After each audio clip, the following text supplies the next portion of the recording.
Tax लगाना है, कितना लगाना है, किस किस चीज़ के ऊपर लगाना है और कितना लगाना है।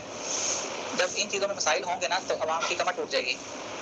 मैंने पढ़ा उसके मुताबिक 2022 से लेके अब तक इस हुकूमत ने 180 अरब डॉलर के टैक्स लगाए हैं, जबकि 2022 से जो पहले के 17 साल थे उन 17 सालों में 180 अरब डॉलर का टैक्स लगाया था हुकूमत ने।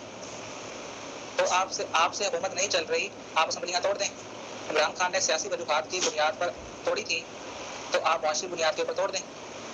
आपके सर पे किसी ने कोई ईंट मारी है या कोई आपने कोई कसम खा ली है कि आपने मतलब हुकूमत लाजमी करनी है, आप साइड पे हट जाएं, मेहरबानी करें। सबसे तकलीफ का बात यह है कि जो मेरा एक दोस्त है मुझे कह रहा था कि उन्होंने हुकूमत भी चलानी है, यानी कि वो जस्टिफाई कर रहा था हुकूमत के और भी इकदाम थे। मैंने कहा कि ये गलत कर रहे हैं, ऐसा कर रहे हैं, तो वो जस्टिफाई कर रहा था कि उन्होंने हुकूमत भी चलानी है, ऐसा भी करना है, ऐसा भी करना है। अजीब है यार।